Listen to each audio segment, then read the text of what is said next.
जय श्री कृष्णा। राधे राधे। आइए आज हम सुनते हैं जेठ मास में आने वाली विनायक चतुर्थी व्रत कथा। आप सभी को विनायक चतुर्थी की बहुत बहुत बधाई हो। शुक्ल पक्ष की आने वाली तिथि को विनायक चतुर्थी कहा जाता है।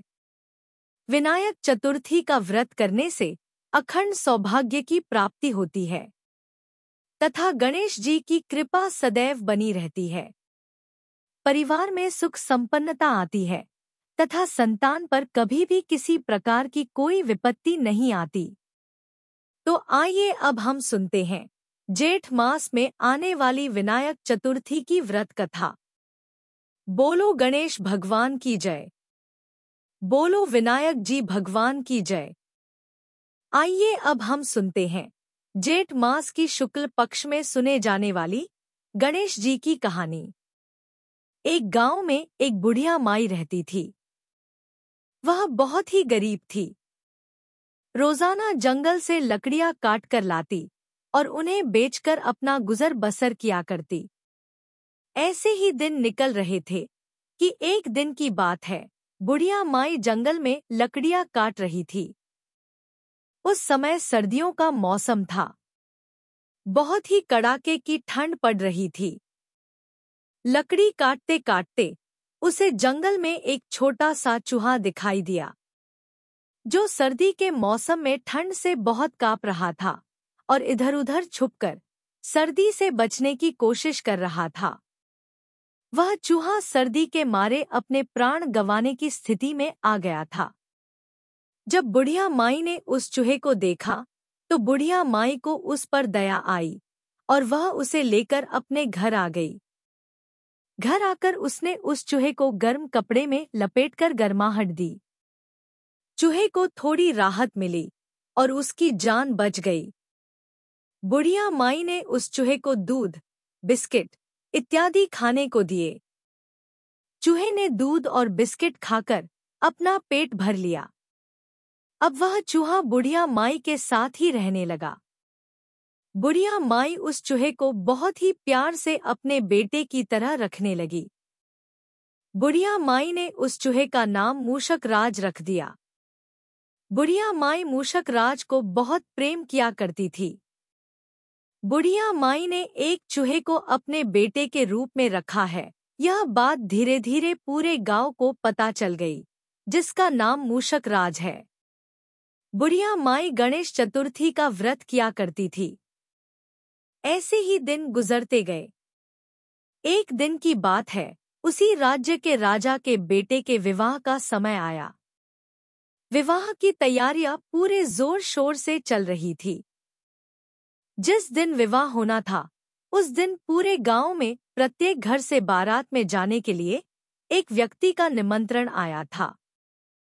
पूरे गांव में प्रत्येक घर से एक व्यक्ति बारात में जा रहा था। पड़ोसियों ने बुढ़िया माई से पूछा कि तुम्हारे घर से राजकुमार के विवाह में बारात में कौन जाएगा? वह बोली, मेरे तो मूषक राज के अलावा और कोई नहीं है। मेरे घर से तो मेरा पुत्र मूषक राज ही बारात में जाएगा। आप सभी मेरे बेटे का ध्यान रखना और उसे अपने साथ ही वापस लेकर आना। वह बहुत ही भोला है, कुछ जानता समझता नहीं है। बारात जाने वाले दिन गांव वालों के साथ बुढ़िया माई का बेटा मूषक राज भी बारात में गया। बाराती चलते चलते दुल्हन के गांव में पहुंचे। वही गांव में एक तालाब था, तो सारे बारातियों ने सोचा कि चलो यहाँ स्नान कर लेते हैं, अच्छा लगेगा। सारे बाराती तालाब में स्नान करने लगे। तभी वहीं एक तरफ मूषक राज भी स्नान करने लगा। तालाब के सामने ही राजा का महल था।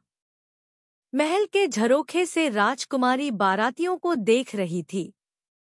वहां सभी बारातियों के साथ मूषक राज को भी स्नान करते देखा। मूषक राज को स्नान करता देखकर राजकुमारी बड़े ही आश्चर्य में पड़ गई। राजकुमारी ने देखा कि मूषक राज अपने खोल से बाहर निकला और सुंदर पुरुष के रूप में बदलकर स्नान करने लगा। स्नान करने के पश्चात वह वापस से उस खोल में घुसकर मूषक बन गया। अब राजकुमारी ने मन में प्रण किया कि मैं अब इसी मूषक रूपी सुंदर पुरुष से ही शादी करूंगी। शाम को राजकुमार की बारात सज धज कर गाजे बाजे के साथ महल में पहुंची। वरमाला का समय आया, परंतु राजकुमारी वरमाला के लिए नहीं आई।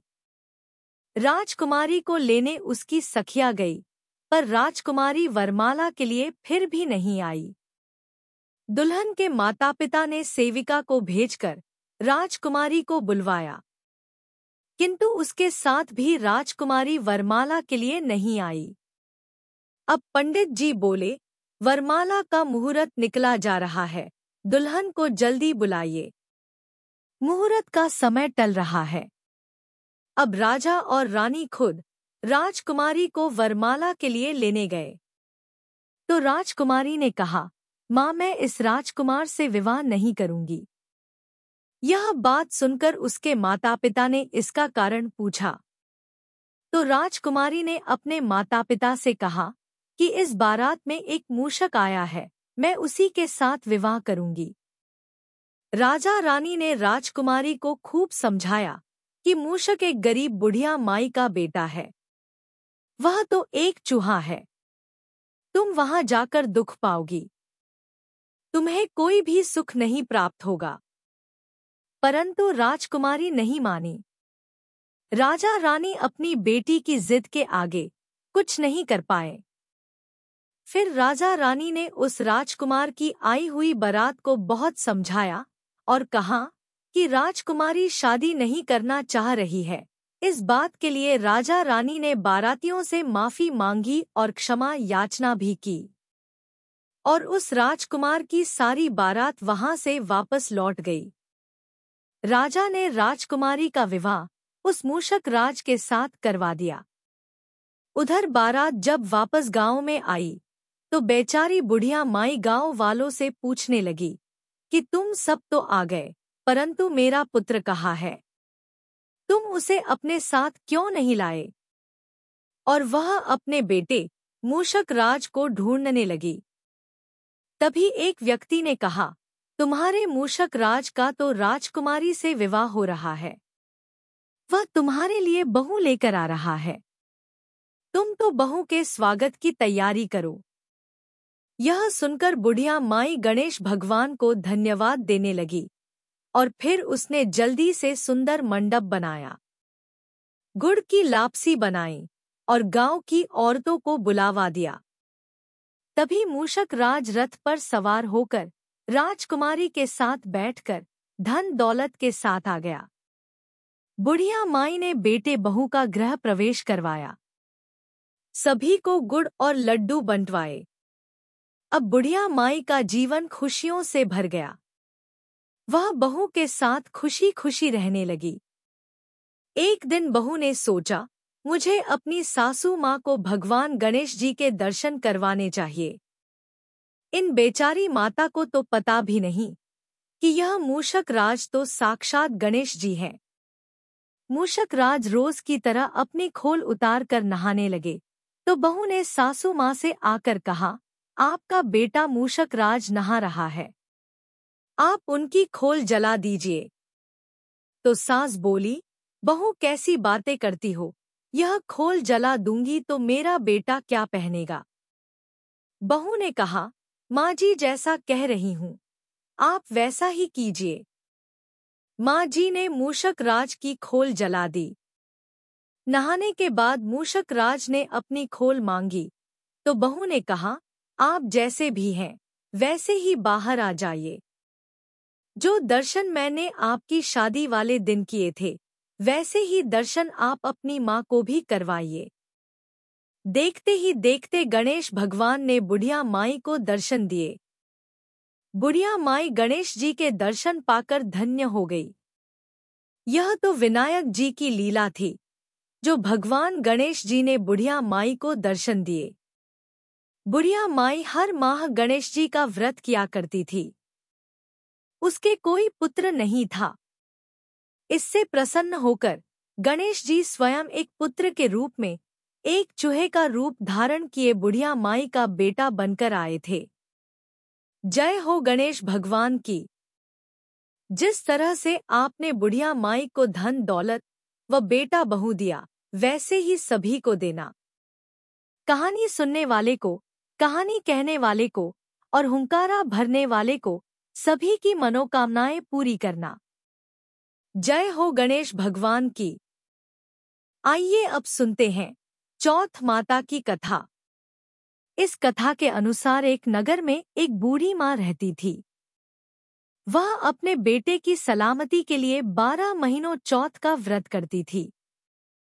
हर चौथ पर वह पंसारी से थोड़ा सा गुड़ और घी लाकर 4 लड्डू बनाती, एक बेटे को दे देती, एक से पूजा करती, एक हथकार के लिए निकलती और एक जब शाम को चंद्रमा उदय होता तो चंद्रमा को अर्घ्य देने के बाद में उससे व्रत का पारण कर लेती थी।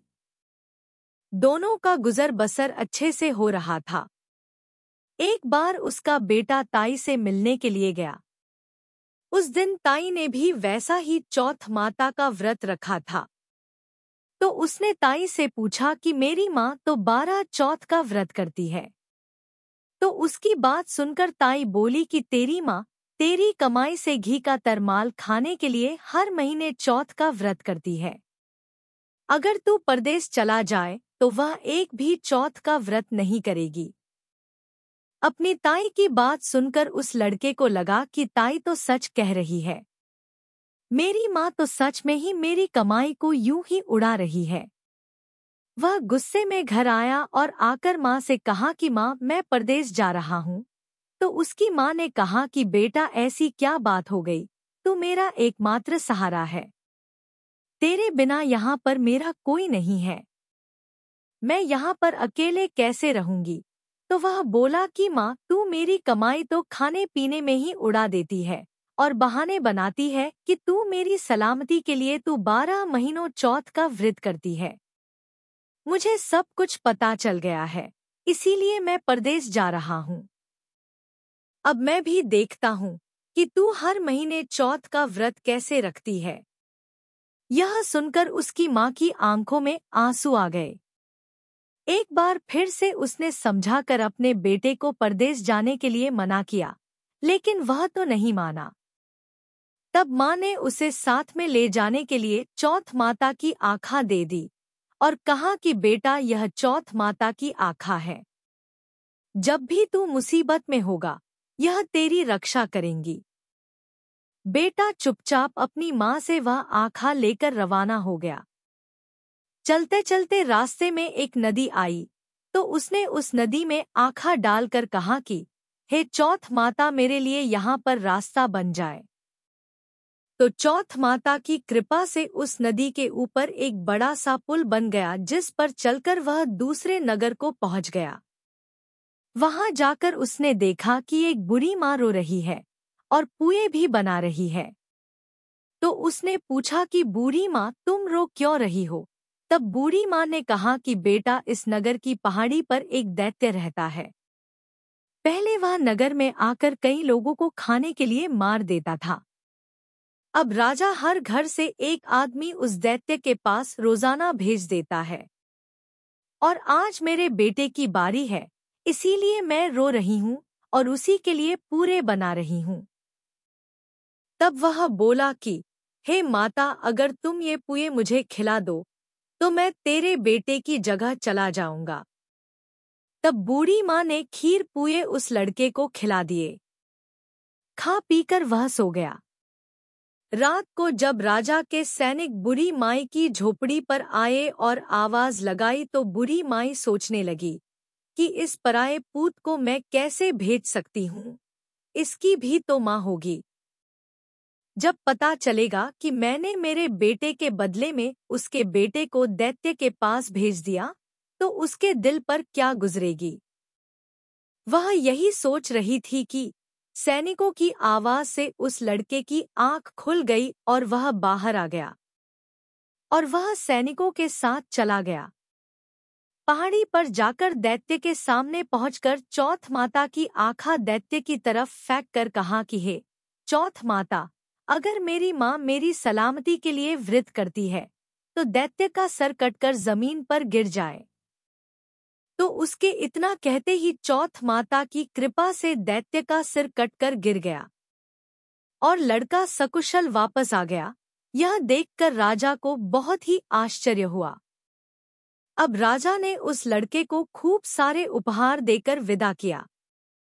चलते चलते वह दूसरे राजा के नगर में पहुंच गया। इस राज्य में भी आवा तभी पकता था जब एक इंसान की बलि दी जाती थी। तभी राजा के सिपाहियों ने उसे देखा तो पकड़ कर ले गए और आवे में चुन दिया। लड़के ने आवे के अंदर आँखा डालकर कहा कि हे चौथ माता, यदि मेरी माँ मेरी सलामती के लिए व्रत रखती है तो आवा मेरी बलि के बिना ही झट से पक जाए। उसके इतना कहते ही आवा तुरंत से पक गया और आवे में से मिट्टी की जगह सोने चांदी के बर्तन निकलने लगे। जैसे ही कुम्हार बर्तन निकालने लगा तो अंदर से लड़का बोला कि बर्तन धीरे धीरे निकालना, कहीं मुझे चोट ना लग जाए। जैसे ही यह आवाज कुम्हार ने सुनी तो वह डर गया और दौड़ा दौड़ा राजा के पास गया और कहा कि राजन, आवे के अंदर तो भूत है और आज बर्तन भी झट से पक गए। यह सुनकर राजा तुरंत वहां पहुंचे और उस लड़के को बाहर निकलवाया और पूछा कि तुम कौन हो और इस आवे में कैसे आए। तो वह लड़का बोला कि तुम्हारे सैनिकों ने ही मुझे पकड़कर यहाँ आवे के अंदर चुन दिया था। तब राजा ने कहा कि फिर तुम जिंदा कैसे बच गए। तब वह लड़का बोला कि मेरी माँ चौथ माता का व्रत करती है और व्रत के प्रभाव से ही मैं जिंदा बचा हूँ। राजा को विश्वास नहीं हुआ कि चौथ माता के व्रत करने से क्या ऐसा चमत्कार हो सकता है। तो वह लड़का बोला कि हे राजन, आप मेरी कठिन से कठिन परीक्षा ले सकते हो। फिर तो आपको विश्वास हो जाएगा कि मेरी माँ मेरी सलामती के लिए व्रत रखती है और इस व्रत के प्रभाव से ही मैं हर मुसीबत से बच जाता हूँ। अब राजा ने एक चांदी की सुराही मंगवाई और कहा कि तुम इस सुराही की नली में से निकल कर दिखाओ तो ही मुझे विश्वास होगा। लड़के ने चौथ माता को याद करते हुए आँखा सुराही में डाली और कहा कि मैं भंवरा बनकर सुराही में से निकल जाऊं। तो लड़का भंवरा बनकर सुराही में से निकल गया। यह देखकर राजा को विश्वास हो गया कि सच में तेरे ऊपर तो चौथ माता की कृपा है। तो राजा ने खुश होकर अपनी बेटी की शादी उसके साथ करवा दी और सभी लोगों को चौथ माता का व्रत करने को कहा। ऐसा करते करते कई महीने बीत गए। अब उसे अपनी माँ की याद आई। उसने राजा के पास जाकर कहा कि मैं मेरे नगर जाने की सोच रहा हूँ। तो राजा ने रथ, घोड़ा, हाथी और खूब सारा दान दहेज देकर उसे विदा कर दिया। चौथ के दिन वह अपने नगर पहुंच गया। वह अकेला पंसारी के यहाँ माँ का इंतजार करने लगा। थोड़ी देर इंतजार किया, बाद में सोचा कि आज तो चौथ माता का व्रत है, मेरी माँ यहाँ जरूर आएगी।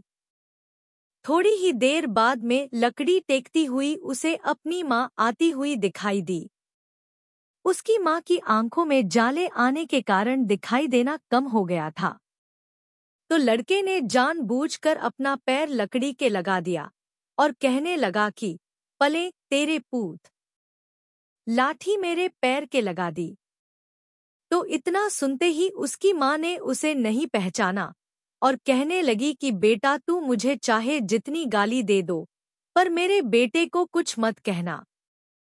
इतना सुनते ही उसका बेटा अपनी माँ के चरणों में गिर पड़ा और कहने लगा कि माँ, मैं तेरा ही बेटा हूँ, मुझे माफ कर दो। मैंने चौथ माता के व्रत को लेकर न जाने तुमसे क्या क्या कह दिया। मुझसे गलती हो गई माँ, मुझे माफ कर दो। इतना कहते ही उसकी माँ ने उसे गले से लगा लिया और रोने लगी। कहने लगी कि बेटा, फिर से कभी मुझे अकेला छोड़कर मत जाना। तो वह बोला कि नहीं माँ, अब मैं तुम्हें छोड़कर कभी नहीं जाऊंगा। देखो मैं तुम्हारे लिए क्या लेकर आया हूँ। यह कहकर उसने अपनी पत्नी को आवाज लगाई, तो उसकी पत्नी ने आकर अपनी सास के चरण स्पर्श किए। इतना सारा दान दहेज और शादी करके आया तो गांव वालों ने विश्वास नहीं किया कि यह बुढ़िया माँ का ही बेटा है। तो बूढ़ी माँ ने चौथ माता को याद करके कहा कि हे चौथ माता, यदि मैं अपने बेटे के लिए व्रत करती हूँ और यह मेरा ही बेटा है तो मेरे स्तन दूध से भर जाएं और उसकी धार मेरे बेटे की दाढ़ी पर और बहू की साड़ी पर गिरे। चौथ माता की कृपा से ऐसा ही हुआ। तब गांव के सारे लोग चौथ माता की जय जयकार करने लगे। उसी दिन से नगर के सभी लोग चौथ माता का व्रत करने लगे। हे चौथ माता, जैसे आपने बूढ़ी माँ और उसके बेटे की सहायता की, वैसी हमारी भी करना। कहानी कहने वाले की, सुनने वाले की और हुंकारा भरने वाले की सहायता करना।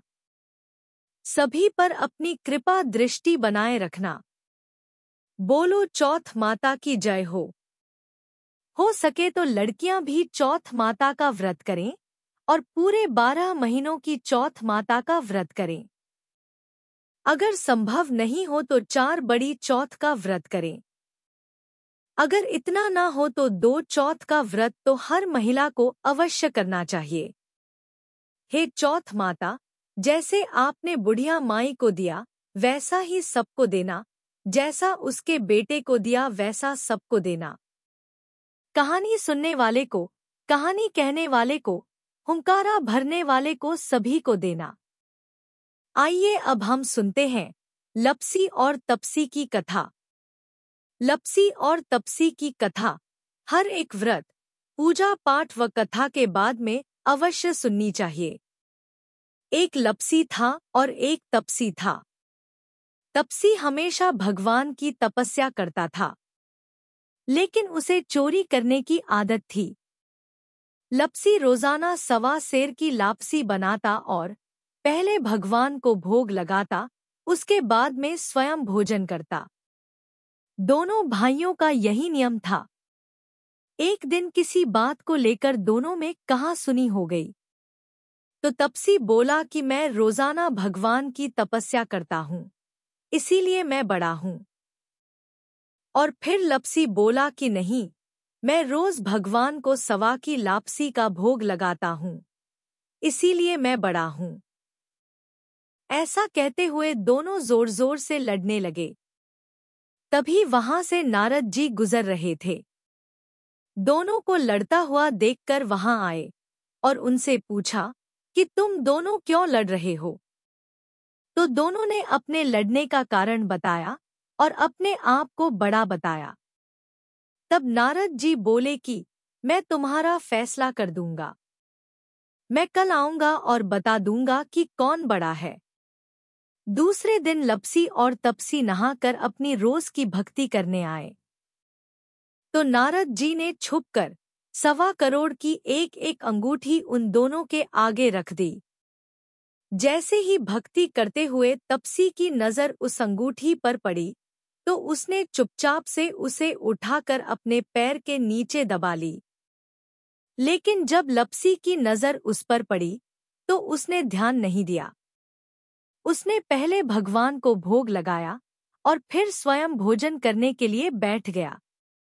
थोड़ी देर बाद नारद जी सामने आए, तो दोनों ने पूछा कि अब बताओ कि हम में से कौन बड़ा है। तब नारद जी ने तपसी से खड़ा होने के लिए कहा, तो वह जब खड़ा हुआ तो उसके पैर के नीचे दबी हुई अंगूठी दिखाई दी। तो नारद जी ने तपसी से कहा कि तुम तपस्या तो करते हो, परंतु इतनी तपस्या करने के बाद भी तुम्हारी चोरी करने की आदत नहीं गई। यह अंगूठी मैंने ही तुम दोनों के आगे रखी थी। मैं यह देखना चाहता था कि तुम दोनों में से किसके मन में लालच है, तो तूने तो अंगूठी दिखाई पड़ते ही झट से अपने पैर के नीचे दबा ली। लेकिन लपसी का ध्यान अंगूठी पर जाने के बाद भी लपसी ने अंगूठी को ना ही उठाया और ना ही ध्यान दिया। उसने सिर्फ अपने भगवान जी में ही ध्यान रखा उन्हें भोग लगाया और बाद में स्वयं भोजन करने लगा। इसीलिए लपसी बड़ा है और तुम्हें तुम्हारी तपस्या का कोई भी फल नहीं मिलने वाला। जितनी चाहे मर्जी तुम तपस्या कर लो, तुम्हें इसका कोई भी फल नहीं मिलेगा। तो तपसी को यह सुनकर बहुत ही दुख हुआ और वह शर्मिंदा होकर नारद जी से माफी मांगने लगा और कहने लगा कि आज तक की मेरी गलती माफ कर दो और मुझे बताओ कि मुझे मेरी तपस्या का फल कैसे मिलेगा। आज के बाद मैं कभी भी चोरी नहीं करूंगा। तब नारद जी ने कहा कि यदि कोई गाय और कुत्ते की रोटी नहीं बनाएगा तो उसका फल तुझे मिलेगा। यदि कोई आदमी ब्राह्मण को भोजन करवाकर उसे दक्षिणा नहीं देगा तो उसका फल भी तुझे ही मिलेगा। अगर कोई किसी को सूट या साड़ी देता है और उसके ऊपर अगर भेंट स्वरूप कुछ रुपए नहीं रखे तो उसका फल भी तुझे ही मिलेगा। अगर कोई व्यक्ति दिए से दिए जलाएगा तो उसका फल भी तुझे ही मिलेगा। अगर कोई औरत आंगन लीप कर चौका नहीं लीपेगी तो उसका फल भी तुझे ही मिलेगा। यदि कोई व्रत कथा में सारी कहानी सुन ले लेकिन तुम्हारी कहानी ना सुने तो उसका फल भी तुझे ही मिलेगा। उसी दिन से हर व्रत कथा और कहानी के साथ लपसी और तपसी की कहानी कही और सुनी जाती है। आशा करते हैं कि आपको विनायक चतुर्थी व्रत की कथा पसंद आई होगी। कथा पसंद आई हो तो वीडियो को लाइक करें, शेयर करें तथा चैनल को सब्सक्राइब जरूर करें। धन्यवाद।